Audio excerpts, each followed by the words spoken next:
เนี่ยมันก็แต่ก็มีกลไกบังคับคุณนะถ้าคุณใช้มากเดี๋ยวค่าเงินเดี๋ยวอาจจะเรียนก็มีวิธีนโยบายที่จะบังคับใช่ไหมอันนี้ก็เป็นการเรียนเข้าใจการทำงานของระบบสิ่งเพื่อจะเข้าใจพฤติกรรมของคนแล้วก็จะบังคับพฤติกรรมของคนได้โดยการเพิ่มลดอัตราดอกเบี้ยเพิ่มลดอัตราแลกเปลี่ยนอะไรนะพฤติกรรมของคนได้คือเพิ่มลดภาษีได้ใช่ไหมเช่นจะไม่ให้คุณใช้ของนอกหรือจะเก็บภาษีของต่างประเทศเยอะของแพงขึ้นคุณยังใช้อยู่เนี่ยก็เก็บภาษีใช่ไหมเขาบังคับคุณเหมือนกันเนี่ยถ้าเกิดไม่อยากบังคับก็ทำให้มีวินัยให้มีพฤติกรรมที่มีวินัยก็เข้าไปบังคับคุณใช่ไหมอันนี้เราเป็นถ้าเกิดปัญหาก็จะบังคับคุณถ้าเกิดเงินเฟ้อถ้าเราใช้จ่ายมากๆเงินเฟ้อมันแก้ไม่ได้เพราะพวกเราไม่ยอมเดี๋ยวแบงก์ชาติจะขึ้นดอกเบี้ยไปเรื่อยๆให้ของแพงให้คุณซื้อของแพงไปเรื่อยๆใช่ไหมเขาก็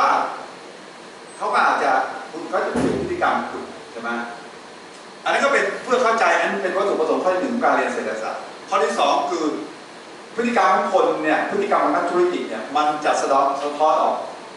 อธิบายโดยปรากฏการณ์ทางเศรษฐกิจที่เกิดขึ้นซึ่งก็ผ่านตัวชี้วัดต่างๆระยะไปหมดเลยใช่ไหมแล้วก็ถ้าเกิดมีปัญหาก็นำเสนอนโยบายในการแก้ไขปัญหาหรือพัฒนาเศรษฐกิจเพราะฉะนั้นภายใต้นิยามมันเนี่ยภายใต้วัตถุประสงค์4ข้อของเศรษฐศาสตร์อาจารย์ก็มานิยามว่าเศรษฐศาสตร์เส้นใหม่ว่าเป็นศาสตร์ที่ว่าด้วยการศึกษาที่จะเข้าใจการทำงานของระบบเศรษฐกิจอธิบายปรากฏการณ์เศรษฐศาสตร์ที่เกิดขึ้นโดยผ่านตัวชี้วัดในหน้าเศรษฐกิจต่างๆรวมทั้งนำเสนอนโยบายในการแก้ปัญหาและพัฒนาเศรษฐกิจให้บรรลุเป้าหมายในการบริหารจัดการประเทศนั่นคือนิยามของว่าเศรษฐศาสตร์ที่อาจารย์นิยามซึ่งมันจะง่ายกับความเข้าใจสื่อสารของคนทั่วไปโอเคอันนั้นที่เราเรียนมาแต่ตอนนี้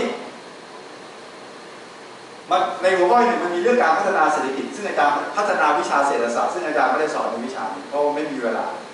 ในหัวข้อที่ 1เรามีเรื่องของการพัฒนาศาสตร์เศรษฐศาสตร์ด้วยใช่ไหมอาจารย์ไม่ได้สอน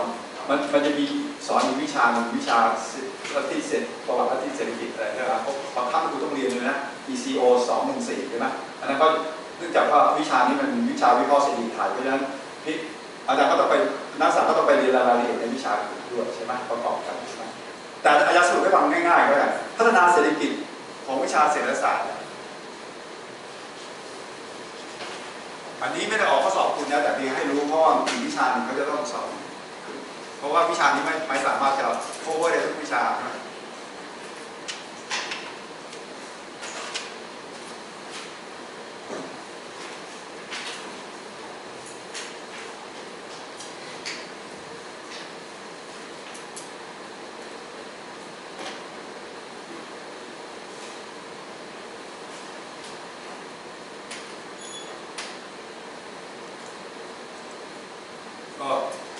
อาจารย์ไม่มี PowerPoint เอางี้คือมันจะมีพัฒนาเศรษฐกิจเนี่ยมันจะมีสำนักเศรษฐศาสตร์ต่างๆนะเนื่องจากวิชาเศรษฐศาสตร์เป็นสังคมศาสตร์เขาก็จะมีคู่มือการบริหารจัดการประเทศคู่มือการบริหารจัดการประเทศคู่มือพวกนี้จะพูดถึง4ข้อ1ระบบชีวิตทำงานยังไงมีตัวชี้วัดยังไงถ้าเกิดปัญหาแล้วจะแก้ไขยังไงอันนี้คู่มือเนี่ยเป็นคัมภีร์2 เล่มที่ใช้ในการบริหารจัดการประเทศทั่วโลกใช้แบบ2 เล่มอันนี้ก็ของระดับชนิดนี้ก็เป็นต้นตำรับของสำนักคลาสสิกนี่เป็นต้นตำรับของเคนก็มี2 สำนักหลักสรุปสั้นๆนะวิชาเศรษฐศาสตร์เนี่ยมันจะมีสำนักเศรษฐศาสตร์อยู่2 กลุ่มคลาสสิกกับกลุ่มเคนนะกลุ่มคลาสสิกกับกลุ่มเคนทั้ง2 สำนักนี้ก็มีแนวร่วมเช่นกลุ่มคลาสสิกก็จะมีแนวร่วมก็คือกลุ่มนีโอคลาสสิกกลุ่มซับไพไซด์กลุ่ม rational expectation นักเศรษฐศาสตร์กลุ่มคลาสสิกนี้ก็จะมีแนวร่วมอันนี้ไม่ได้ออกข้อสอบคุณนะแต่ให้คุณมีความรู้แล้วคุณก็ไปเรียนอีกวิชาหนึ่งแล้วกันก็จะมีกลุ่มคลาสสิกเป็นต้นแบบเลยนะเป็นแม่แบบแล้วก็จะแต่งรูปแต่งหน้ามาเป็นนีโอคลาสเป็นพวกมานิเทอริสพวกซับไพไซด์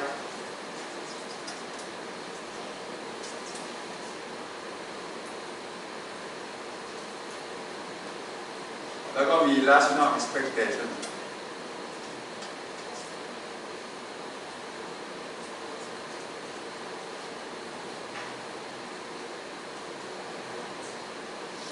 มันก็จะมีกลุ่มเนี้ยกลุ่มพวกนี้ก็จะมีแนวคิดเหมือนกันเลยเป็นนักสายศาสตร์กลุ่มหนึ่งรายละเอียดเนี่ยก็ใครอยากได้เอกสารเนี่ยจริงๆอาจารย์ก็มีพ่ออาจารย์เคยสอน214ก็จะมีเขียนไว้อาจจะมีขายหรือเปล่าก็ไม่แน่ใจเราก็จะมีสรุปเขียนไว้ที่อาจารย์สรุปเขียนไว้แต่ไม่ได้เอามาออกสองอาจารย์นี้แต่เพียงพูดให้นักศึกษาฟังถ้าอยากจะรู้ก็มาขออาจารย์ได้นอกก็ได้การสนับส่วนกลุ่มอีกกลุ่มหนึ่งก็คือกลุ่มของเคนเรียกว่าเคนเชียนอีโคโนมิก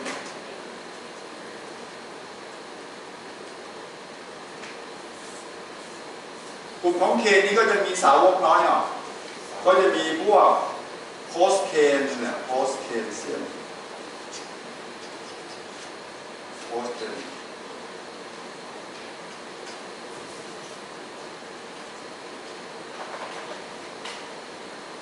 ก็จะมี2 กลุ่มเนี่ยหลักๆนะแล้วจะมีนักเศรษฐศาสตร์อีกกลุ่มหนึ่งอันนี้เป็นนักเศรษฐศาสตร์ที่อยู่ในโลกทุนนิยมนะในโลกทุนนิยมนะในโลกทุนนิยมหมายถึงอะไรในโลกที่มีการปกครองระบบประชาธิปไตยมีการเลือกตั้งมันมีนักเศรษฐศาสตร์อีกกลุ่มหนึ่งเป็นใช้ระบบคอมมิวนิสต์เลยพวกมาร์กซิสพวก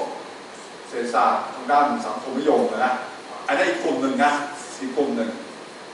พวกเศรษฐศาสตร์สังคมนิยมอีกกลุ่มหนึ่งซึ่งบ้านเราไม่ค่อยได้เรียนสมัยก่อนนะห้ามสอนเลยกลุ่มพวกมาร์กซิสแล้วก็เขาก็มีแต่รูปแต่งงานเข้าไปนะกลุ่มนี้ประเทศไทยเราห้ามสอนตอนนี้สอนได้แล้วแต่ไม่กลุ่มนี้ก็จะสูญพันธุ์ไปแล้วไม่มีใครใช้แล้วอะไรหลักก็จะใช้อยู่2 กลุ่มใช้อยู่2 กลุ่ม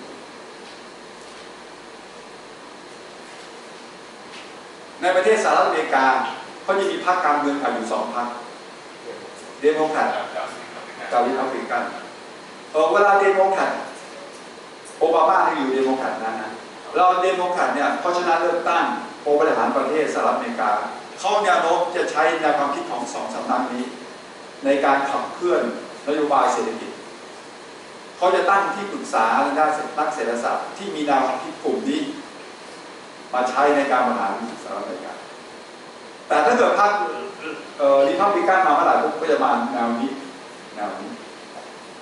เป็นหลักไอ้แนว2 แนวนี่มันต่างกันตรงนี้แนวที่1เนี่ยไอ้แนวเนี่ยเขาจะเป็นต้นตำรับของใช้กลไกราคาเลยเดี๋ยวเราจะเรียนกันกลไกราคาคือปล่อยให้เหมือนกับมันเป็นระบบเสรีอ่ะให้ระบบเศรษฐกิจเป็นเสรีรัฐบาลอย่าเข้าไปยุ่งรัฐบาลที่ดีต้องทำตัวให้เล็กลงอย่าเข้าไปวุ่นวายกับระบบเศรษฐกิจอันนี้เขาไม่ยอมเขาไม่ต้องการให้รัฐบาลเข้าไปวุ่นวายระบบจำกัดบทบาทของรัฐบาลสนับสนุนให้กลไกตลาดกลไกราคาทำงานเต็มที่เลยนะ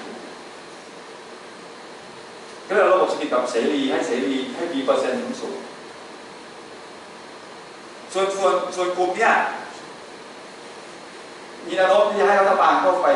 บริหารจัดการประเทศเยอะหน่อยไอ้กลุ่มเนี่ยเขาบอกไอ้กลไกราคาเนี่ยโหมันทำงานดีมากเลยกลไกราคาทำงานดีมากคือกลไกตลาดเนี่ยทำงานดีมากซึ่งเดี๋ยวเราจะเรียนกันวันนี้นะอันนี้เราเปิดนานก่อนแต่ไอ้กลุ่มเนี่ยเขาบอกว่าไม่ดีหรอกกลไกราคาเพราะมีการผูกขาดกลไกราคามีสถาบันเข้ามาวุ่นวายหมดเลยเพราะฉะนั้นรัฐบาลต้องเข้าไปแทรกแซงอย่าให้กลไกราคาให้ทำงานได้แต่ว่าอย่าให้มันทำงานต้องดูเพราะฉะนั้นก็มี2 กลุ่มแล้วกลุ่มนี้เขามองโลกสวยมองว่าเศรษฐกิจเนี่ยถ้าเกิดปัญหาเนี่ยมันแก้ตัวเองมองโลกสวยเศรษฐกิจดูหนาเดี๋ยวมันทุกอย่างจะแก้ไขไปด้วยตัวมันเองทุกอย่างมันจะแก้ไขด้วยตัวเองไม่มีใครรู้ดีกว่าตลาดรู้ดีกว่าแต่เข้าไปวุ่นวายพวกนี้นะไม่ยอมให้นักการเมืองเข้าไปประกันราคาก็ไปแทรกแซงราคาสินค้าเกษตรไม่เอาพวกนี้แต่พวกนี้บอกว่าเข้าไปได้เรามาช่วยพวกนี้มองโลกแย่หน่อยมองโลกว่าเฮ้ยโหมันเกิดปัญหาไร้เสถียรภาพ ต้องปัญหาเศรษฐกิจมันเกิดขึ้นตลอดเวลานี่ต้องเข้าไปจัดการยาถ้าปล่อยให้ตลาดทำงานเนี่ยเดี๋ยวคนแย่ต้องเข้าไปช่วยแก้ไขปัญหาทางเศรษฐกิจโอเคมันก็เป็นหลักของมันอยู่ขนาดนี้นะสองด้านยายถามนิดนึงแล้วอะไรมันดีกว่ากันอะไรมันดีกว่ากันในทางสังคมศาสตร์ก็จริงๆว่าคนใช้ก็ไม่ได้ใช้เรื่องเนี่ยเขาผสมผสานกันในหลักการคือในการบริหารจัดการประเทศเราก็ใช้สองหลักผสมผสานกันซึ่งเดี๋ยวจะพูดกันสองหลักผสมผสานกันแต่ใครจะยึดหลักอันไหนเป็นหลักผสมส่วนผสมเท่าไหร่ส่วนผสม2 สำนักนี้ผสมเท่าไหร่อย่างพรรคประชาธิปัตย์เนี่ยขึ้นมาเป็นรัฐบาลแนวโน้มพรรคประชาธิปัตย์จะใช้ส่วนผสมตรงนี้เยอะหน่อยคือผสมกลไกตลาดเยอะหน่อยกลไกของรัฐน้อยแต่พรรคเพื่อไทยเนี่ยแนวโน้มจะใช้ตรงนี้เยอะหน่อยสังเกตไหมพรรคเพื่อไทยจะใช้ตรงนี้เยอะพรรคประชาธิปัตย์จะใช้ตรงนี้เยอะส่วนผสมใช่ไหมส่วนผสมมันขึ้นอยู่กับรัฐบาลว่าจะเน้นประเด็นไหนแต่ละภาคการเมืองเขาจะมีนโยบายใช่ไหมนี่เราก็ต้องสังเกตซึ่งเดี๋ยวเราก็จะเรียนกันแน่นอนเราจะเรียนทักษิณโนมิกยิ่งรักโนมิกว่าเขาผสมยังไงใช่ไหมการเข้าที่ประยุทธ์โนมิกไหมครับประยุทธ์โนมิกอย่างนั้นแบบเอาแค่เขากลับก็ได้เดี๋ยวเราก็จะพูดประยุทธ์โนมิกก็ได้โอเคอันนั้นก็เล่าให้ฟังใน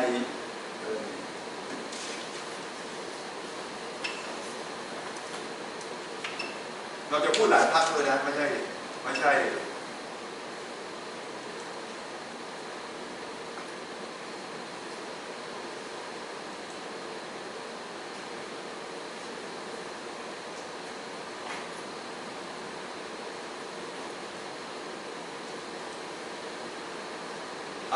เดี๋ยวก็จะมีพรรคเยอะแยะที่เราจะพูดพรรคนี้เคยเห็นเท่าไหร่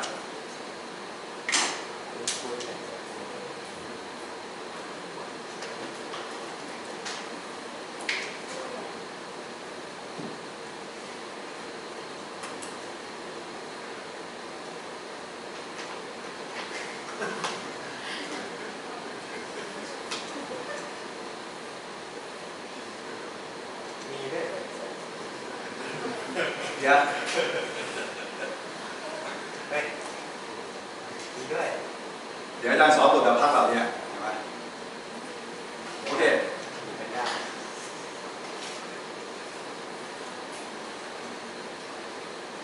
วันนี้เราจะเรียนกันบทที่2เราจะเรียนบทที่2อย่าลืมนะภาคนี้อาจารย์ว่ามีความพร้อมที่จะสอนมากแล้วก็มีความตั้งใจจะสอนมากเพราะฉะนั้นเราก็จะเรียนแบบสนุกกันเรียนแบบสนุกได้ความรู้แล้วนักศึกษาอย่างที่เล่าให้ฟังนะช่วงสิ่งที่อาจารย์บรรยายแล้วคุณสงสัยประเด็นไหนก็ถามอาจารย์ได้เต็มที่นะเราก็จะเรียนกันแบบสนุกสนานเรียนแบบไม่ให้อาจารย์พูดกับเก้าอี้นะอันนี้เราจะพูดวันนี้เราจะเริ่มบทที่2ของสารบัญที่แจกไปก็คือเรื่องของ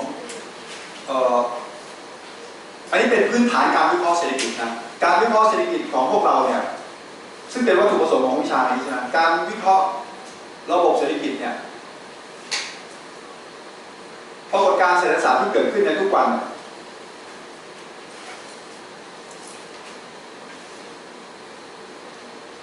ปรากฏการณ์เศรษฐศาสตร์เศรษฐกิจที่เกิดขึ้นในชีวิตประจำวันเราไม่ว่าจะเกิดขึ้นในประเทศไทยเวียดนามลาวพม่าประเทศอเมริกาจีนญี่ปุ่นเนี่ยทุกประเทศเนี่ยอยู่ในระบบเศรษฐกิจทุนนิยม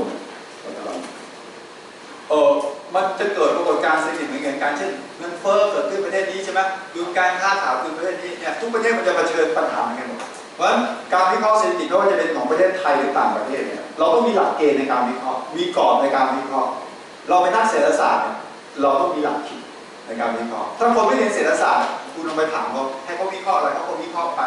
เรื่อยเปื่อยคนขับแท็กซี่ก็ให้วิเคราะห์ไปได้คนไม่เรียนเศรษฐศาสตร์ก็วิเคราะห์ได้แต่เรานักเศรษฐศาสตร์ไม่ใช่ว่าวิเคราะห์เรื่องนี้คิดไปเรื่อยเปื่อยไม่รู้ไม่มีหลักไม่มีกรอบไม่ได้ถ้าเรามีหลักมีกรอบการวิเคราะห์ไม่ว่าจะเกิดขึ้นในประเทศไทยประเทศไหนจะใช้หลักการเดียวกันเพราะฉะนั้นตอนนี้อาจารย์จะสอนหลักหรือกรอบการวิเคราะห์ในเบื้องต้นอันแรกก่อนก็คือที่จะสอนวันนี้คือเป้าหมายและปัญหาเศรษฐกิจ อันนี้เป็นหลักสำคัญเลยนะต่อการวิเคราะห์ที่สำคัญเลยนะเป้าหมายและปัญหาเศรษฐกิจมหาภาคจะเน้นคำว่ามหาภาคคือในภาพรวมของระบบเศรษฐกิจที่ประเทศต่างๆต้องเผชิญกันอย่าลืมนะในการบริหารจัดการประเทศเนี่ยมันมีเป้าหมายใช่ไหมทุกประเทศมีเป้าหมายหมดเสร็จแล้วก็ระหว่างที่จะบรรลุเป้าหมายมันก็เจอปัญหาด้วยนักศึกษาต้องรู้ว่ามันมีเป้าหมายอะไรบ้างปัญหามีอะไรบ้างคราวนี้เรามาดูเรื่องเป้าหมายก่อนก่อนจะดูเป้าหมายกับปัญหาเนี่ยอาจารย์กลับมาย้อนตรงนี้นิดหนึ่งถ้าเราจะเปรียบเทียบคน3 คนนี้พ่อแม่นี่ก็เป็นบริหารครอบครัวใช่ไหม CEO Chief Executive Officer อันนี้เป็นผู้บริหารสูงสุดของธุรกิจนายกรัฐมนตรีเป็นผู้บริหารสูงสุดของระบบเศรษฐกิจหรือของประเทศนักเศรษฐศาสตร์เขาไม่เรียกประเทศเขาเรียกระบบเศรษฐกิจ3 คนเนี่ยบริหารพ่อแม่บริหารครอบครัวเพื่อให้ครอบครัวบรรลุเป้าหมาย CEO บริหารบริษัทให้บรรลุเป้าหมายนายกบริหารระบบเศรษฐกิจให้บรรลุเป้าหมายคำถามพวกเราขึ้นต้นครอบครัวมีเป้าหมายอะไรบ้างพ่อแม่ที่บริหารครอบครัวเขามีเป้าหมายอะไรบ้างกินดีอยู่ดีให้รู้ระดับศึกษาที่ดีให้สมาชิกมีการศึกษาที่ดีการศึกษาที่ดีแล้วเพื่ออะไรเพื่อให้ลูกสามารถไปช่วยให้ลูกมาเลี้ยงพ่อแม่ให้มาเลี้ยงพ่อแม่เลี้ยงครอบครัวได้การศึกษาดีจะได้มีรายได้ใช่ไหมมีรายได้แล้วจะได้เลี้ยงครอบครัวใช่ไหมโอเคอันนั้นเป็นวิธีการบรรลุเป้าหมายใช่ไหมจะบรรลุเป้าหมายคือเราต้องให้การศึกษากับคนครอบครัวแต่เป้าหมายคืออะไรเป้าหมายคือทำให้คนสมาชิกในครอบครัวมีความสุขกินดีอยู่ดีใช่ไหมส่วนที่จะบรรลุเป้าหมายต้องทำยังไงวิธีการบรรลุเป้าหมายคือถ้ามีการศึกษาจะได้มีงานทำอะไรนั่นคือวิธีการต้องแยกนะระหว่างวิธีการกับเป้าหมายเวลาตอบเนี่ยซึ่งเดี๋ยวตอนนี้เรากำลังพูดถึงเป้าหมายส่วนวิธีการที่จะบรรลุเป้าหมายนั้นต้องแยกให้ออกเพราะการวิเคราะห์นักศึกษาต้องแยกระหว่างเป้าหมายกับวิธีที่จะบรรลุเป้าหมายนะซึ่งวิธีการที่บรรลุเป้าหมายเดี๋ยวเราจะพูดกันมันมีวิธีการอะไรกันโอเคในครอบครัวก็มีเป้าหมายคือทำให้สมาชิกทุกคนในครอบครัวมีความสุขใช่ไหมส่วนวิธีการจะบรรลุยังไงเดี๋ยวเราก็คุยกันเช่นอันนี้ต้นๆคือเช่นให้การศึกษาใช่ไหมจะได้มีรายได้จะได้มีงานทำดีๆรายได้เยอะใช่ไหมแต่ขณะเดียวกันครอบครัวก็ต้องเผชิญปัญหาด้วยใช่ไหมระหว่างที่จะบรรลุเป้าหมายของครอบครัวเกิดปัญหาครอบครัวอาจจะเกิดขึ้นกับพฤติกรรมของสมาชิกของครอบครัวไม่ดีเช่นลูกอาจจะไม่เกเรติดยาพบเพื่อนไม่ดีสร้างปัญหาใช่ไหมหรือบางทีลูกดีแต่พ่อไม่ดีใช่ไหมพ่ออาจจะมีอะไรต่างเนี่ยนะคือสมาชิกทำให้เกิดปัญหาครอบครัวอาจจะมีหลายปัญหาด้วยใช่ไหมปัญหาเรื่องเงินบางคนครอบครัวที่รวยมีปัญหาเรื่องเงินแต่ก็มีปัญหาเรื่องอื่นใช่ไหมปัญหาก็มีหลายปัญหาอาจจะเกิดขึ้นจากพฤติกรรมของคนในครอบครัวหรือคนในครอบครัวดีหมดแต่สภาพแวดล้อมสร้างปัญหาอยู่ในชุมชนที่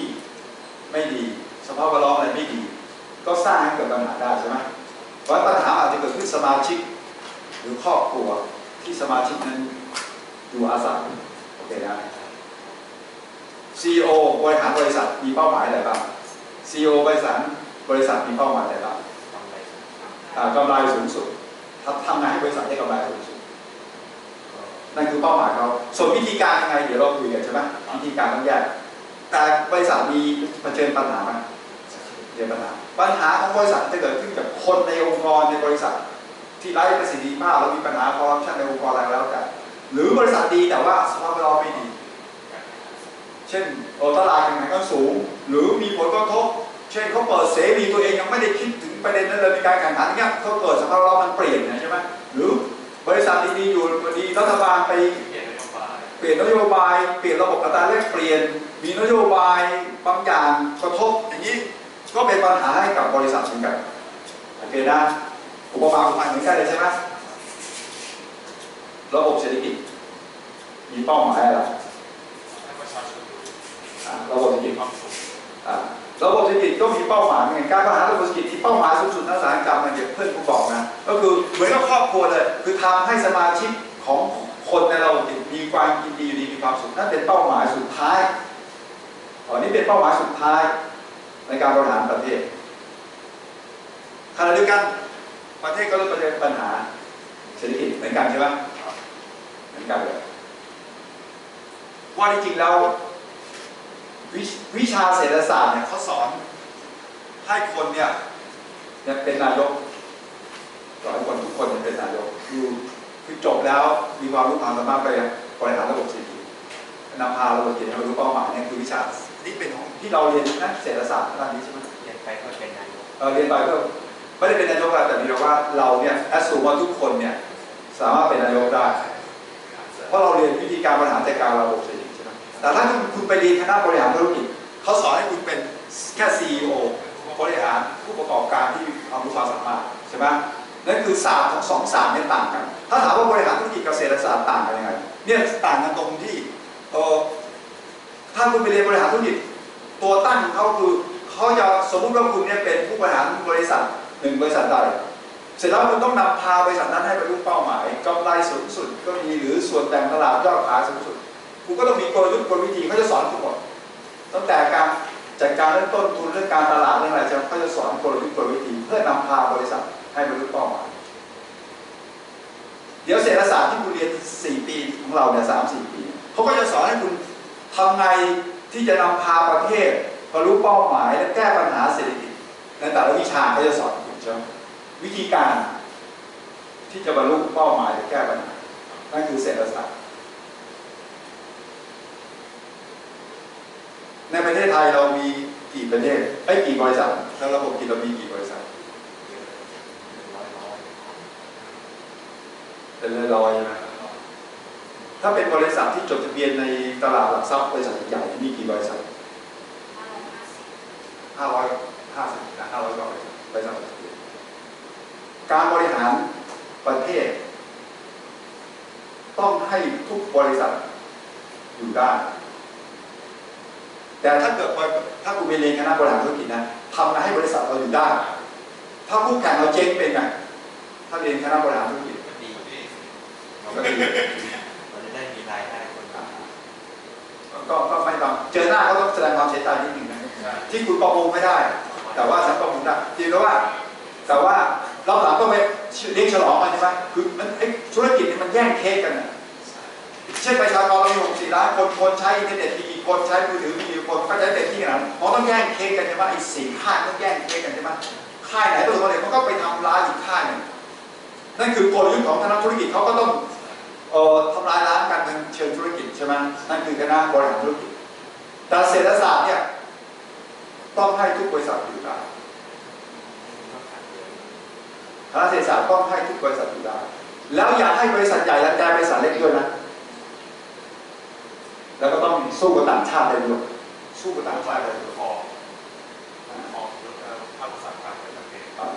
พวกเราเรียนเศรษฐศาสตร์เราวิธีการเรียนคือต้องบริหารจัดการทั้งระบบเศรษฐกิจจัดการทั้งระบบเศรษฐกิจให้อยู่ได้ถ้าบริษัทอยู่ได้ประชาชนก็อยู่ได้ใช่ไหมคือต้องจัดการให้ดีด้วยอย่างเช่นนักธุรกิจเนี่ยชอบแสวงหาอำนาจผูกขาดพวกเรานักเศรษฐศาสตร์ต้องทำลายอำนาจการผูกขาดเพราะการผูกขาดทำให้นักธุรกิจบริษัทถึงได้ประโยชน์อันเดียวแต่ทั้งประเทศเดือดร้อนอย่างนี้เศรษฐศาสตร์ยอมไม่ได้เพราะวิชาเศรษฐศาสตร์จึงเป็นวิชาที่ว่าด้วยทั้งระบบทำให้ทั้งระบบอยู่ได้และอย่าให้มีความเป็นธรรมด้วยนะซึ่งเดี๋ยวเราจะเรียนกันเป้าหมายพวกนี้เราจะเรียนกันอันนี้อาจารย์เกิดนำให้ฟังคร่าวๆเพราะวิชาเศรษฐศาสตร์เนี่ยจึงเป็นศาสตร์ซึ่งค่อนข้างจะเห็นกับส่วนรวมพวกเราเนี่ยเรียนเวลานักศึกษาเรียน3 ปีเนี่ยจะได้เซนส์ทางด้านการดูส่วนรวมไม่เห็นประโยชน์ส่วนตนใช่ไหมเขาถึงให้รางวัลโนเบลไพรส์เศรษฐศาสตร์เขาไม่ให้บริหารรางวัลโนเบลไพรส์เป็นรางวัลที่ยิ่งใหญ่ของโลกนะบริหารธุรกิจเนี่ยเขาไม่ให้หรอกทำไมเขาไม่ให้เพราะเป็นศาสตร์การเห็นแก่ตัวแต่เศรษฐศาสตร์ก็ให้เพราะว่าเป็นศาสตร์ของการเห็นแก่ประโยชน์ส่วนรวมอันนี้ที่อาจารย์เล่าให้ฟังเนี่ยเป็นความแตกต่างระหว่างบริหารกับเศรษฐศาสตร์ ฟังเลยไปนิดนึงก็ได้ว่าบางคนเรียนผิดคณะนะบางคนเรียนผิดคณะถ้าคณะบริหารธุรกิจเนี่ยเขาจะผลิตคนเพื่อเข้าสู่ภาคธุรกิจทำงานในภาคเอกชนเป็นหลักแต่เศรษฐศาสตร์เนี่ยส่วนใหญ่แล้ววัตถุประสงค์หลักคือเพื่อดูแลทั้งระบบคือจะป้อนคนเข้าสู่ในภาครัฐเข้าไปกระทรวงทบวงกรมต่างๆสภาพัฒน์กระทรวงพาณิชย์กระทรวงพาณิชย์ก็ต้องดูแลทางธุรกิจใช่ไหมกระทรวงอุตสาหกรรมกระทรวงแรงงานนี่ดูทั้งระบบเห็นไหมพวกเรานักเศรษฐศาสตร์เขาจะผลิตคนเนี่ยป้อนภาครัฐส่วนบริหารจะป้อนภาคเอกชนแต่ถามว่าคนที่จบเศรษฐศาสตร์เป็นผู้จัดการแบงก์ไหมเยอะแยะรู้สึกอาจารย์เป็นผู้จัดการแบงก์ทำงานภาคเอกชนเยอะแต่ขณะเดียวกันภาคเอกชนเนี่ยโดยเฉพาะภาคเอกชนเนี่ยนี่เขาต้องการนักเศรษฐศาสตร์ไหมโอเคภาคเอกชนใหญ่ๆเขาก็ใช้หมดแล้วเศรษฐศาสตร์มันก็ทดแทนทางด้านบริหารธุรกิจได้เพราะฉะนั้นมันก็ไปอยู่ในภาคเอกชนโดยเฉพาะยิ่งภาคเอกชนที่เกี่ยวข้องกับตลาดหุ้นตลาดตราสารหนี้ตลาดเงินพวกอะไรเงี้ยแบงก์มันจะมีภาคที่เกี่ยวข้องกับเศรษฐกิจอยู่ด้วยเพราะฉะนั้นเขาก็ต้องการนักเศรษฐศาสตร์คนนี้มีความรู้เพราะเศรษฐศาสตร์ก็เข้าไปทดแทนสรุปก็คือขนาดนี้นักเศรษฐศาสตร์ก็ทั้งภาครัฐและเอกชนแต่ภาคเอกชนเราจะเข้มแข็งกว่าผู้บริหารธุรกิจมาแข่งในภาค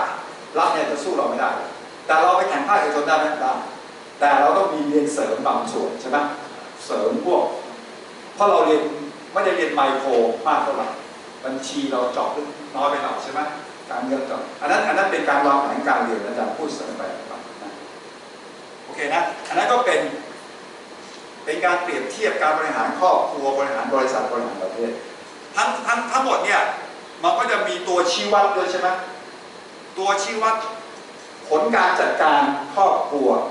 ตัวชี้วัดผลการจัดการบริษัทตัวชี้วัดการจัดการประเทศว่าจัดการไปแล้วบรรลุเป้าหมายไหมห่างจากเป้าหมายไหมหรือตัวชี้วัดมันสะท้อนถ้าห่างจากเป้าหมายมากก็เป็นปัญหาเพราะฉะนั้นตัวเป้าหมายกับปัญหาที่เราจะเรียนต่อไปมันจะมีตัวชี้วัดมาอย่างเช่นครอบครัวก็มีตัวชี้วัดเลยนะเพราะครอบครัวเช่นเงินออมของครอบครัวใช่ไหมหนี้สินของครอบครัวใช่ไหมตัวชี้วัดทางด้านการเงินนะ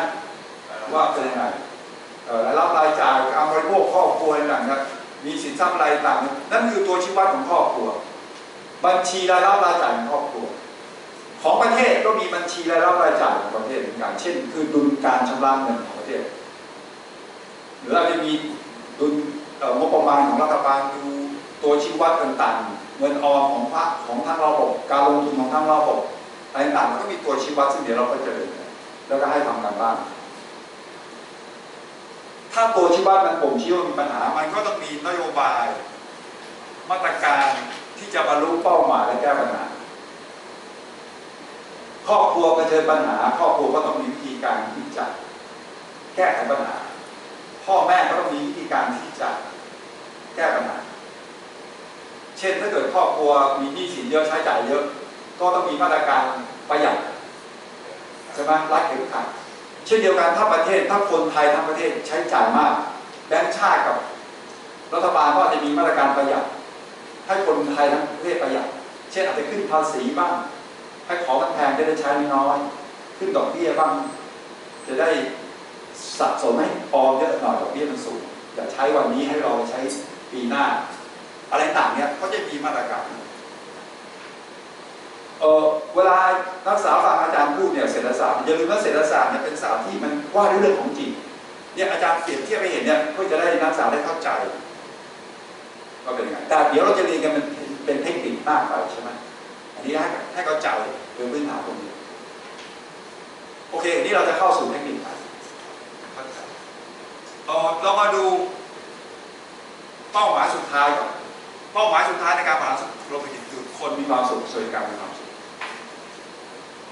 นี่เป็นเป้าหมายสุดท้าย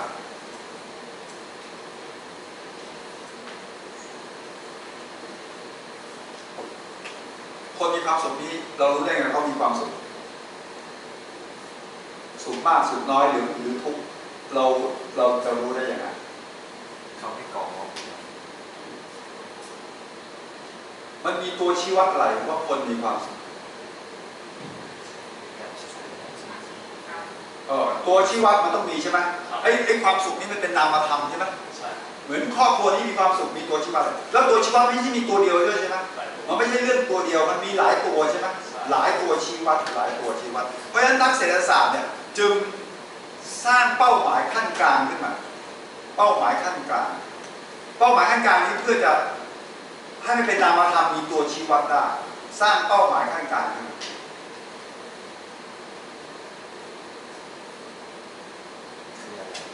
เดี๋ยวเราจะเรียนกันนั่นแหละคืออะไรซึ่งจะออกข้อสอบคุณแล้วใช่ไหมถ้าเรานั่นแหละคือสิ่งที่เป็นหัวใจที่เราจะเรียนเป้าหมายขั้นกลางนี่คืออะไร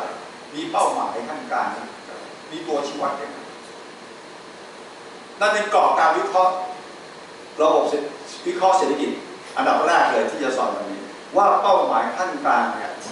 มันมีกี่เป้าหมายแต่ละเป้าหมายมันมีตัวชี้วัดอย่างไรใช่ไหมเป้าหมายขั้นกลางอันนี้เป็นนักเศรษฐศาสตร์คนที่คิดให้เราเรียนกันเนี่ยเป็นนักเศรษฐศาสตร์ตะวันตกนะคือในทวีปในยุโรปกับอเมริกาก็เรียกนักเศรษฐศาสตร์ตะวันตกเรานี่อยู่ตะวันออกไอ้วิชาเศรษฐศาสตร์การบริหารจัดการระบบเศรษฐกิจที่เราเอามาใช้เนี่ยมันเกิดขึ้นในเกิดขึ้นใน2 คนเนี่ยเขาเป็นคนอังกฤษทั้งคู่สมัยก่อนเนี่ยศูนย์กลางของระบบเศรษฐกิจของโลกอยู่ที่ยุโรป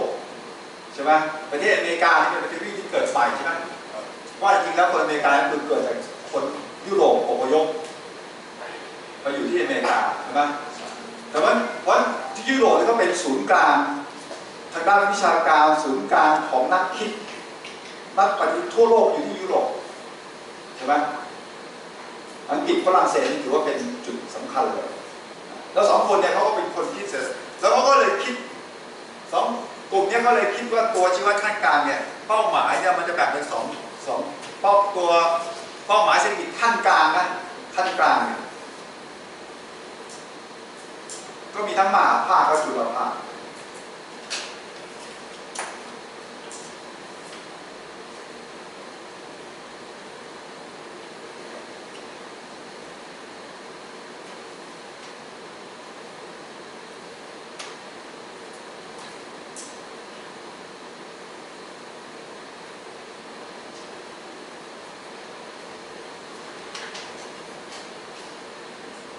คำว่าเป้าหมายในเศรษฐกิจเนี่ยจริงๆถ้าจะเขียนคือขั้นกลางใช่ไหมเป็นขั้นกลางใช่ไหมแต่นี่อาจารย์ลากไว้เลยกันนะเดี๋ยวนี้ถ้าหนังสือทั่วไปเวลาเขาเขียนเป้าหมายในเศรษฐกิจเนี่ยเขาจะเขียนแค่นั้นแหละแต่ให้รู้ว่ามันเป็นขั้นกลางแต่ถ้าผู้แสดงการที่ก็พูดถึงความดีอยู่ดีทุกคนเนี่ยเป็นเป้าหมายสุดท้ายแต่เป้าหมายสุดท้ายเนี่ยมักจะละไว้เอาแค่เป้าหมายขั้นกลางถ้าบรรลุขั้นกลางก็บรรลุเป้าหมายสุดท้ายโดยปริยายมีข้อสังเกตนะสมัยก่อนนี่เชื่อว่าถ้าบรรลุเป้าหมายขั้นกลางเราจะบรรลุเป้าหมายขั้นสุดท้ายได้ทุกวันนี้มันพิสูจน์ว่าไม่เป็นจริงบรรลุเป้าหมายขั้นกลางจริงแต่สุดท้ายจะไม่บรรลุก็ได้สมัยเป้าหมายขั้นกลางเนี่ยดีบอกว่าให้คนมีเงินเยอะๆมีรายได้เยอะๆเดี๋ยวดีเองจะได้บริโภคอะไรเยอะแต่บางทีมันไม่ใช่เรื่องเกี่ยวกับความสุขทุกคนไม่อยู่เรื่องเงินอย่างเดียวใช่ไหมมันอยู่เรื่องสภาพแวดล้อมสิ่งแวดล้อมในเรื่องของจิตใจในเรื่องของสภาพด้านสังคมต่างๆเยอะหมดเลยใช่ไหมแล้วครอบครัวใช่ไหมถ้าตกครอบครัวที่รวยเนี่ยถือว่าเป็นรุ่นสุดท้ายก็สุดท้ายแล้วรวยแล้วมีความสุขแล้วแต่ไม่ใช่รวยแล้วพ่อแม่เดี๋ยวนี้อย่าร้างกันลูกมีปัญหาใช่ไหมไอ้ครอบครัวที่รายได้ต่ำแต่ว่าโหพ่อแม่รักกันดีพ่อโอนมีความสุขถึงไม่ได้น้อยแต่ว่าความสุขมันถึงนี้มันเป็นความเป็นเงินไม่ได้ใช่ไหมตัวนั้นอ่ะสิ่งหนึ่งซึ่งเดี๋ยวจะพูดกันในอันนี้เป็นเรื่องของด้านเดิมก่อนนะมีด้านเดิมเป็นแนวคิดด้านเดิมเป้าหมายที่ในภาพดูหรือภาพรวมเช่นรายได้ของประเทศต้องโตขึ้นเท่าไหร่ประเทศเดี๋ยวเวลาเขาจะพัฒนาประเทศเพราะเป็นประเทศที่ฐานะดีไม่ดีเขาอาจจะดูรายได้ของประชาชนใช่ไหมตัวอย่างดูว่า GDP เท่าไหร่แล้วเฉลี่ยแล้วต่อคนเท่าไหร่เรียกว่าเป็นรายได้ต่อหัวใช่ไหมอย่างนี้เขาบอกประเทศไทยเราเนี่ยกำลังอยู่ในระดับทั้งโลกเลยอยู่ในเป็นประเทศที่มีรายได้ปานกลางใช่ไหมเราจะออกจากปานกลางไปสู่รายได้สูงเนี่ยทำไมก็ได้ออกจากกับดักที่อยู่มานานแล้วใช่ไหมเห็นก็เป็นมหาภาค ถ้าจุฬาภาคเนี่ยก็จะดูแลรายได้ของกลุ่มเกษตรกรดูเป็นบางส่วนรายได้ของสวนยางรายได้ของชาวนารายได้ของแรงงานบางประเภทดูเป็นส่วนๆถ้าดูมหาภาคก็อย่างดู GDP ของประเทศเราโตเท่าไหร่ปีที่ GDP ของประเทศเราโตเท่าไหร่บวกน้อยใช่ไหมน้อยอันนี้ถ้าเราดู GDP ภาคเกษตรเอาแยกนะ GDP โดยรวมมหาภาคนะว่าเป็นบวกแต่ไปดู GDP ของภาคเกษตรติดลบใช่ไหม GDP ของภาคบริการเป็นบวก GDP ภาคอุตสาหกรรมติดลบเพราะถ้าเราดูย่อยไปอีกมันก็จะเห็นภาพชัดเจนอีกใช่ไหมแล้วมันก็จะมีเป้าหมายก็มีทั้งมหาภาคและจุฬาภาคบางคนบอกว่าเศรษฐกิจดีก็ยังดีอยู่เป็นบวกอยู่แต่ทำไมคนแย่เราไม่ได้ดูจุฬาภาคใช่ไหมเพราะฉะนั้นมันมีทั้งมหาภาคและจุฬาภาคซึ่งอาจจะภาคมันอาจจะขัดแย้งกันได้ในจุฬาภาคเพราะในการบริหารจัดการก็ต้องดูแลทั้งมหาภาคและจุฬาภาคด้วยคราวนี้เป้าหมายที่มหาภาคเนี่ยหรือขั้นกลางเนี่ยเขาจะแบ่งเป็น6เป้าหมายเป้าหมายที่มหาภาคจะแบ่งเป็น6เป้าหมาย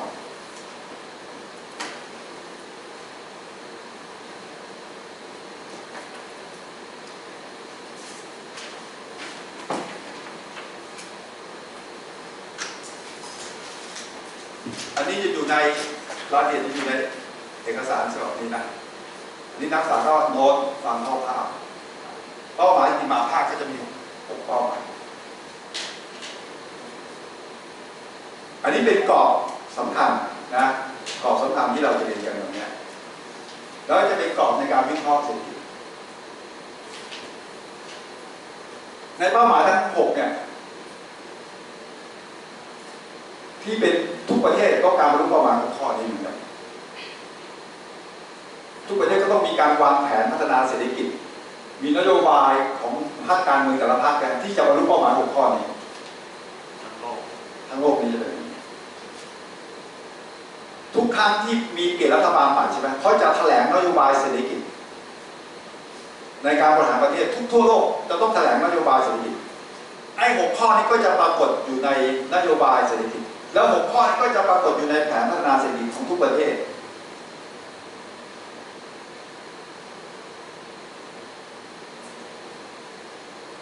เดี๋ยวถ้าคุณไปดูยิ่งรักโนมิกทักซิโนมิกเวลาเขาแถลงนโยบายคุณเข้าไปในเว็บไซต์ก็จะมีนโยบายเศรษฐกิจที่เขาแถลงใช่ไหมหรือประยุทธ์โนมิกอะไรก็แล้วแต่เขาก็จะมีเนี่ยจะอยู่ใน6กลุ่มเป้าหมายเนี่ยแหละ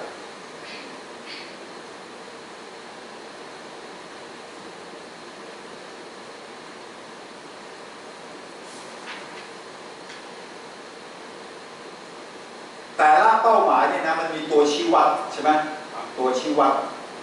ซึ่งเดี๋ยวเราจะเรียนรายละเอียดว่าแต่ละเป้าหมายมันจะมีตัวชี้วัดถ้าตัวชี้วัดผลการดำเนินงานของแต่ละเป้าหมายมันห่างจากเป้าหมายมากมันก็จะเป็นปัญหาแล้วแหละตอนนี้ใช่ไหมมันก็จะเป็นปัญหาเศรษฐกิจเกิดขึ้นเพราะฉะนั้นปัญหาเศรษฐกิจ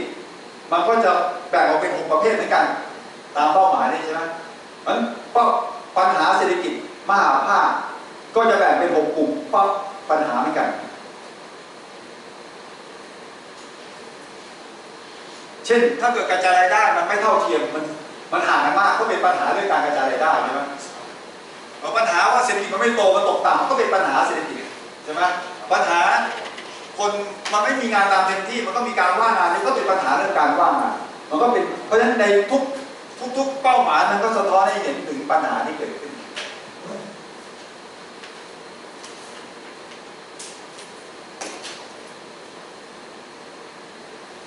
ในวิชาเนี่ยเราก็จะสอนเฉพาะเป้าหมายมหาภาคจุฬาภาคไม่มีเวลาสอนคุณก็ไปเรียนแต่ละวิชาใช่ไหมคุณก็ไปเรียนถ้าคุณจะไปเรียนเ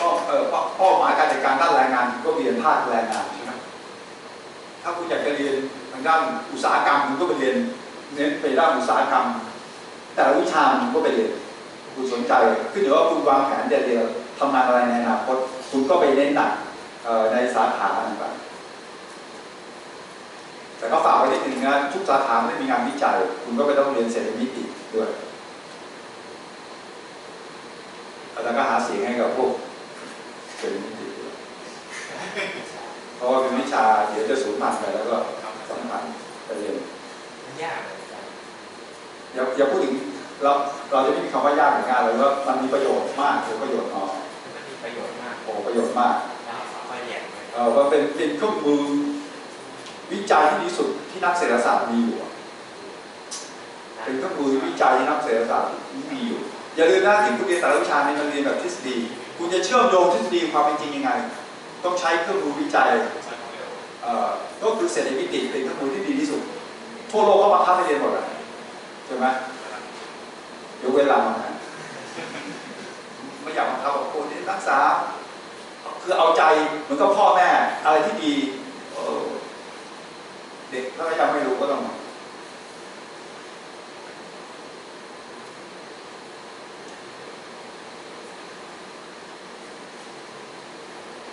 โอเคทีนี้เราจะเรียนเป้าหมายที่1การจัดสรรทรัพยากรที่ดีเป้าหมายในระยะสั้นก็ทำได้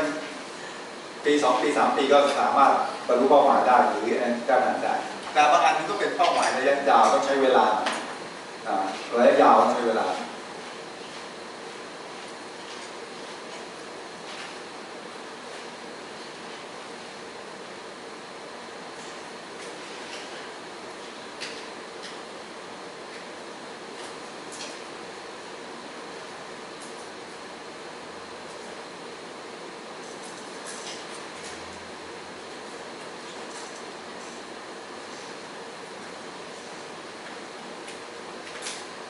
โอเคนะอันนี้ดูเป้าหมายที่1การจัดสรรทรัพยากรให้ดูอันนี้เป็นหัวใจของอันนี้เรื่องนี้เลยนะของอาดัม สมิธเลยนะเรื่องการจัดสรรทรัพยากรนี่เป็นนิยามของเศรษฐศาสตร์จำได้ไหมอันนี้เป็นของพวก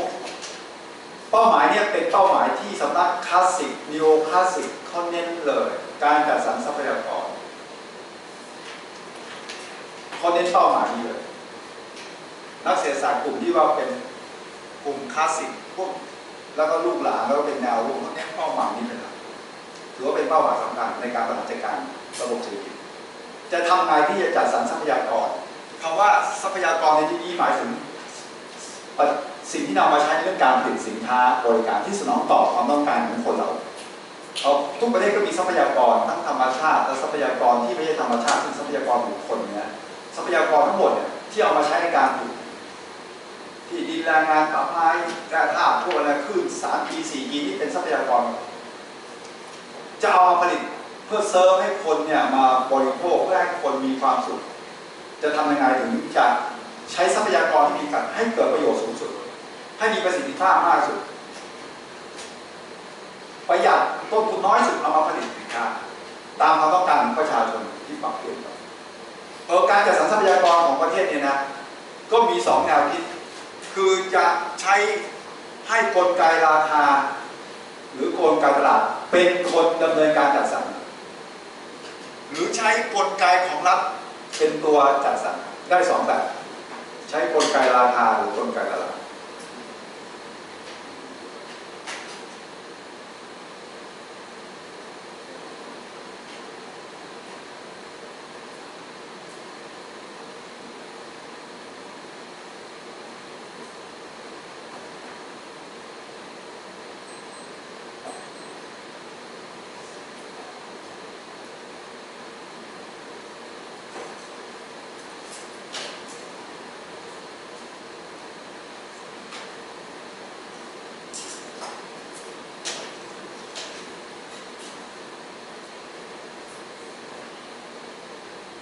2อันนี้ต่างกันไงกลไกราคากลไกตลาด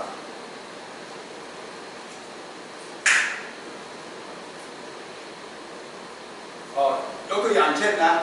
กลไกราคากลไกตลาดเนี่ยก็หมายความว่าคุณปล่อยให้เอกชนซึ่งเป็นเจ้าของทรัพยากรตัดสินใจเองว่าคุณจะใช้ทรัพยากรของคุณเนี่ยจะไปผลิตสินค้าอะไรจะไปผลิตเท่าไหร่ผลิตขายใครคุณตัดสินใจเองคุณตัดสินใจรัฐบาลไม่ยุ่งปล่อยให้ตัดสินใจเองเช่นชาวนาเนี่ยหรือเกษตรกรเนี่ยจะปลูกมันปลูกข้าวปลูกยางคุณตัดสินใจเองชาวนามีที่ดินอยู่แปลงหนึ่งจะปลูกพืชอะไรชาวนาก็ตัดสินใจเอง แล้วชาวนาไม่รู้ได้ไงเขาจะปลูกพืชอะไรเป็นตัวบอกเขาว่าเขาจะเอาทรัพยากรของเขาที่มีจำกัดมีแรงงานจำกัดมีเงินทุนจำกัดมีที่จำกัดจะไปปลูกพืชอะไรตัวกลไกราคากลไกตลาดเป็นตัวกำหนดถ้าเมื่อใดก็ตามถ้าราคาอุปสงค์ของยางมันเยอะขึ้นซัพพลายยางมีน้อยราคายางสูงขึ้นเรื่อยๆเมื่อราคายางสูงขึ้นเรื่อยๆมันก็ส่งสัญญาณการให้กับคนที่มีทรัพยากรจำกัดเช่นมีที่ดินคนที่อยู่ทางภาคใต้ภาคเหนือภาคอีสานก็เปลี่ยนที่ดินไปปลูกยางเมื่อก่อนที่ปลูกมาปลูกอ้อยก็ปลูกยางให้กลไกราคาเขาบอกว่าราคาดีก็ปลูกยางใช่ไหมคนที่มีที่ดินแล้วรอบรางวางแผนจะจัดสรรทรัพยากรตัวเองมาทำอะไรโอ้โหขอพักดีมันก็สร้างหอพักอันนี้คือกลไกตลาดมันเป็นคนต่อการตลาดถ้าตลาดมันบอกว่าอย่าทำเลยอย่างเช่นตอนเนี้ยกลไกราคาตลาดยางบอกว่าราคายางตกมีใครอยากจะทำปลูกยางไหมอยากจะหนีออกมันก็จะหนีออกจะปลูกยางโค่นยางทิ้งก่อนเลยครับเพราะกลไกตลาดมันจะจัดสรรเองแล้วเมื่อจะจัดสรรเนี่ยจะทำให้เกิดความสมดุลไม่มากไปไม่น้อยไปอะไรก็ตามที่มันขาดแคลนราคาสูงคนก็จะไปซัพพลายอะไรที่ซัพพลายเกินแล้วราคาจะตกมันจะปรับปรับสุดท้ายระยะยาวแล้วมันจะนิ่งนั่นคือแนวคิดของอดัม สมิธใช้กลไกราคาเป็นตัวนำแล้วมันจะจัดการเองรัฐบาลไม่ต้องไปวุ่นวายไม่ต้องไปใช้กลไกของรัฐด้วยว่าภาคเหนือจะต้องปลูกอะไรลำไยภาคใต้ปลูกยางภาคอีสานปลูกมันปลูกอ้อยนะไม่ต้องไปจัดสรรไม่ต้องไปทำโซนนิ่งให้กลไกราคามันปรับไปเองแล้วมันก็จะลงโทษคนเองถ้าคุณจะเลิกล่าเข้าไปทำธุรกิจอะไรที่มันไม่ดีคนไม่ต้องการแล้วคุณเกิดไปแล้วคุณก็เจ๊งไปเองคุณก็ต้องหนีออกไปมันจะคัดสรรคนที่มีประสิทธิภาพที่อยู่ได้ถนนสายหนึ่งที่เปิดใหม่ถ้านักศึกษาขับรถไปทุกคนมันจะมีร้านอาหารเปิดขึ้นทุกครั้งสุดท้ายแล้วมันจะมีร้านหนึ่งที่อยู่รอดไอ้ร้านที่เจ๊งไปก็มีใช่ไหมร้านที่เจ๊งคือไม่มีประสิทธิภาพไม่มีประสิทธิภาพเพราะว่าคุณผลิตสินค้าห่วยคนไม่ต้องการราคาแพงคุณอยู่ไม่ได้คุณไปทำอย่างอื่นดีกว่าอย่ามาทำธุรกิจร้านอาหารเลยปล่อยให้คนที่เขาเก่งเขาทำเพราะไอ้กลไกราคากลไกตลาดเนี่ยมันจะเป็นตัวจัดสรรแล้วมันก็จะมีประสิทธิภาพ efficiency มีประสิทธิภาพอันนี้เป็นแนวคิดของนักเศรษฐศาสตร์สำนักที่เขาคิดมาสมัยกรุงธนนี่เป็นปรัชญาหลักที่นักเศรษฐศาสตร์นักศึกษาพอเข้าใจยังความหมายคำว่าให้กลไกราคากลไกตลาดเป็นตัวจัดสรรทรัพยากรส่วนอีกแนวที่หนึ่งคือใช้กลไกของรัฐเป็นตัวจัดสรรทรัพยากรทำงานรัฐบาลเข้าไปแทรกแซงกิจการหมดเลยถ้าแทรกแซงแบบ100%นะทรัพยากรทั้งหมดที่เป็นของรัฐหมดเลยแล้วรัฐบาลจะบอกเลยว่าอันนี้ต้องปลูกยางปลูกข้าวปลูกมันปลูกอ้อยทำหอภาคกี่แห่งรัฐบาลทำหมดเองหมดแล้วรัฐบาลกำหนดราคาเองหมดเลยนะราคายางต้องเป็นเท่าไหร่ราคาอ้อยต้องเป็นเท่าไหร่ค่าแรงเป็นเท่าไหร่รัฐบาลกำหนดทุกอย่างกลไกราคาไม่ต้องทำงานเลยนั่น100%เลยนะรัฐบาลกำหนดราคาเองผลิตเองกำหนดเองหมดคุณจะเรียนคณะอะไรคุณตัดสินใจไม่ได้รัฐบาลกำหนดเลยเรียนเศรษฐศาสตร์ปีนี้กี่คนมีโควต้าเท่าไหร่เรียนหมอกี่คนวิศวะกี่คนทั้งหมดมีลูกกี่คนรัฐบาลกำหนดนั่นคือประเทศคอมมิวนิสต์จะเป็นประเทศจีนใช้ประเทศจีนเนี่ยคือใช้กลไกของรัฐ100%ทุกอย่างเป็นของรัฐที่ดินแม้แต่ชีวิตคนคุณได้คนเดียวคุณรู้ว่าได้คนนั่นคือใช้กลไกรัฐในการเงินเดือนค่าจ้างเท่าไหร่เป็นทั้งหมดนั่นคือใช้กลไกของรัฐก็มี2 แนวคิดมองว่าไอ้2 แนวคิดนี้มันก็นำไปสู่ลัทธิการปกครองถ้าเป็นลัทธิการปกครองระบบทุนนิยมประชาธิปไตยซึ่งเป็นยุโรปพวกนี้เป็นต้นอเมริกายุโรปเขาก็เลยสนับสนุน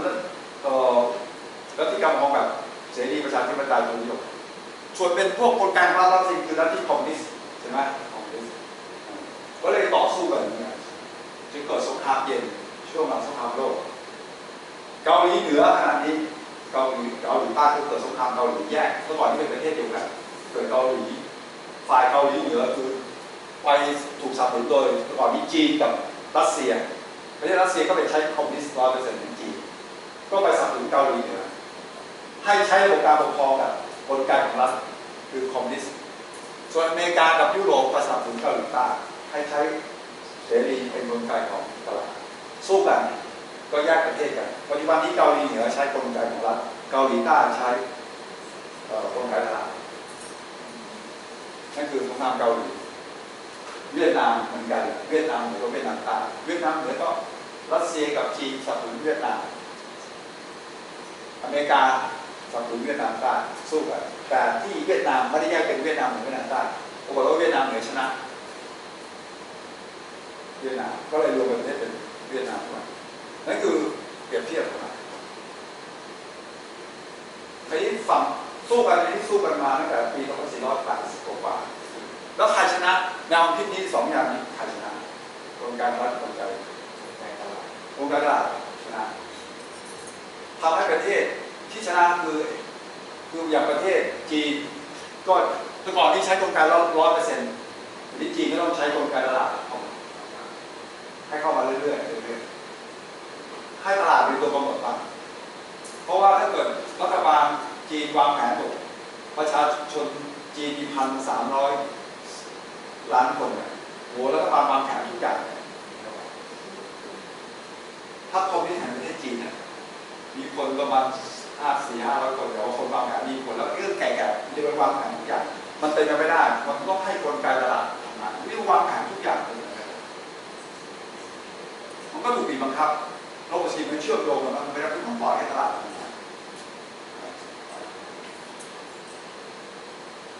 โอเคเพราะฉะนั้นสรุปแล้วขนาดนี้ไอ้กลไกราคาทำงานไอ้กลไกราคาแต่ก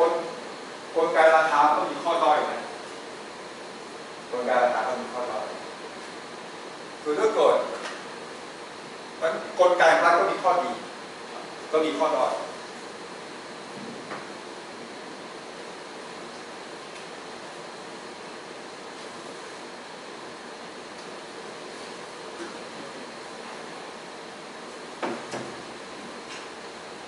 กลไกของรัฐเนี่ยมันพิสูจน์ว่ามันไม่ค่อยมีประสิทธิภาพเวลารัฐบาลทำอะไรเนี่ยมันจะภาครัฐเองคุณก็รู้อยู่ว่าทำอะไรดีมันก็มีต้นทุนต่างเยอะใช่ไหมต้นทุนเยอะอะไรการงานอาหารการในระบบราชการใช่ไหมมันเจ๊งไม่เป็นปัญหารัฐบาลเขามีเงินถ้าเอกชนเจ๊งเนี่ยรัฐบาลก็แย่เลยใช่ไหมไอ้รัฐบาลนี่ไม่เป็นไรเจ๊งเขาก็มีงบประมาณสนับสนุนอะไรต่างๆใช่ไหมไม่ได้มาไล่ล้างกันเนี่ยอยู่ในภาครัฐบางทีเขาเล่นส่วนกลางจะไม่ทำอะไรก็คือมันก็โอเคอะไรนะมันไม่ค่อยมีประสิทธิภาพแต่มันมีความยุติธรรมเช่นร้านอาหารเนี่ยโดยกิน25 บาทร้านไหนโดยกินเป็น25 บาทเอกชนอย่างแบบหลังรามเนี่ยมีคือกินเป็น1,000แล้วใช่ไหมคือของรามนี่คนยากจนทั้งประเทศก็มาเรียนได้แต่มีประสิทธิภาพหรือเปล่าไม่รู้อ่ะจะดีไปไม่รู้แต่ว่ามันถูกอ่ะใช่ไหมรัฐบาลก็นี่เป็นหน่วยงานรัฐก็กลไกรัฐสนับสนุนแบบนี้กลไกราคาใช่ไหมแบบกลไกราคาร้านไหนกลไกของรัฐการสอนของแบบเขาสอนการตลาดเขาไม่มีคณะเศรษฐศาสตร์เขามีพวกธุรกิจการตลาดเขาสอนการตลาดเขาก็จะมีให้นักศึกษาทำ e-commerce มีคอมพิวเตอร์ให้ทำนู่นทำนี่พอเด็กก็จบไปก็มีความรู้ความสามารถมีคุณภาพสูงเขาอยากจะรับความสามารถสอนนักภาษานักศึกษาการตลาดของร้านอาหารชาวบ้านเรียน e-commerce นะอันนี้ยังการเล็กเซลอยู่อันนี้ผู้บ้าไปแล้วคือสรุปนี่แหละมันก็จะไม่มีประสิทธิภาพเลยแต่มันถูกอ่ะใช่ไหมอันนี้ขัดแย้งอันนี้เวลาขนาดนี้ประเทศต่างเนี่ยเวลาบริหารจัดการเนี่ยสรุปนะตอนนี้ใช้กลไกตลาดกลไกราคาเป็นตัวนำนะส่วนกลไกรัฐเป็นตัวเสริมเรียกผสมกัน ส่วนจะผสมมากผสมน้อยเนี่ย